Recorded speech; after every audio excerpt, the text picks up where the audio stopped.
Bismillahirrahmanirrahim. Assalamualaikum warahmatullahi wabarakatuh. Kembali lagi di channel YouTube Ansari Muhammad. Semoga channel ini tidak terkesan menggurui, hanya saling berbagi ataupun share informasi.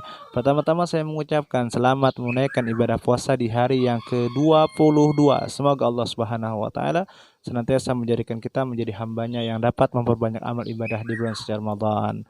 10 akhir bulan Ramadan, kita telah masuk di hari tersebut.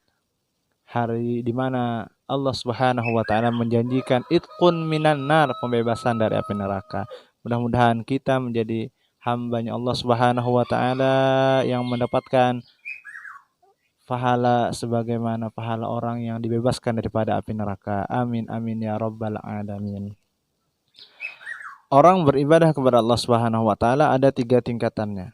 Tingkatan pertama yaitu orang yang beribadah karena menginginkan surga.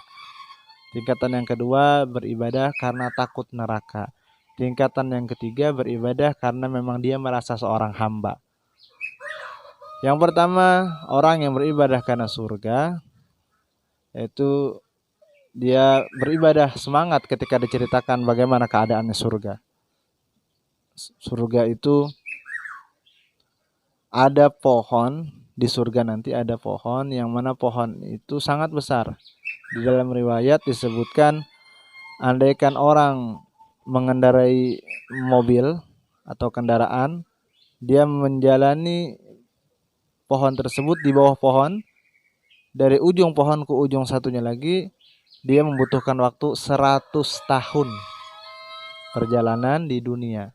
Artinya saking besarnya itu pohon, dia kalau ngendarain mobil, dia jalan dari ujung pohon ke ujung pohon satunya itu 100 tahun. Hanya satu pohon. Bagaimana pohon-pohon yang lainnya? Dikatakan ada orang di surga nanti itu saking kagetnya melihat keadaan surga yang luar biasa.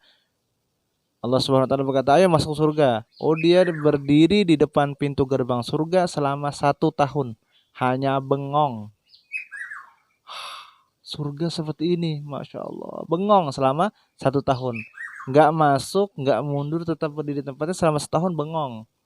Syukur dia masuk surga Allah.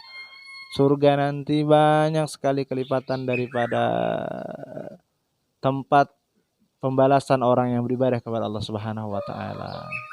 Mudah-mudahan kita menjadi surga. Itu yang pertama, orang beribadah mengharapkan surganya Allah Subhanahu wa taala. Yang kedua, orang yang beribadah karena takut daripada siksa neraka.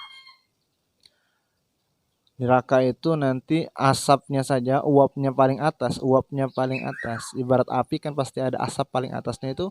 Nah, asap yang paling atas diambil, dicelup 70.000 kali ke lautan. 70.000 kali ke lautan. Setelah itu diangkat itu uap, maka menjadi api-api yang ada di muka bumi ini. Jadi api yang ada di kompor, api yang ada di hutan, api yang ada di kebakaran itu hanya uapnya api neraka dicelup 70.000 kali ke lautan. Bagaimana api nerakanya? Naudzubillah. Nah, ada orang yang beribadah karena takut neraka. Yang ketiga, ada orang beribadah karena dia merasa memang dia adalah seorang hamba, budak atau hamba. Sebagaimana seorang hamba itu dia beribadah kepada tuannya, dia bekerja karena tuannya. Nah, dia milik tuannya, jadi dia bekerja tanpa mau digaji, karena dia merasa hanya seorang budak. Nah, ada orang beribadah seperti ini, nggak mau surga, nggak mau, terserah mau dimasukin ke neraka, yang penting dia adalah budak mengerjakan apa perintah tuannya. Nah, kita juga kalau pengen beribadah dengan tingkatan yang paling tinggi, maka beribadahlah tidak mengharap surga, tidak mengharap neraka, tapi kita memang sudah berhutang banyak kepada Allah Subhanahu wa taala. Allah beri nikmat mata kita, Allah beri nikmat telinga kita, beri nikmat jantung kita berdetak, paru-paru kita, tangan dan kaki kita. Nikmat yang luar biasa yang kita belum bayar kepada Allah. Maka bagaimana cara kita bayar? Ya kita beribadah kepada Allah, tanda kita syukur. Walaupun kita beribadah beribu tahun pun kita nggak kebayar. Tapi tanda syukur kita, Allah sudah memberikan nikmat.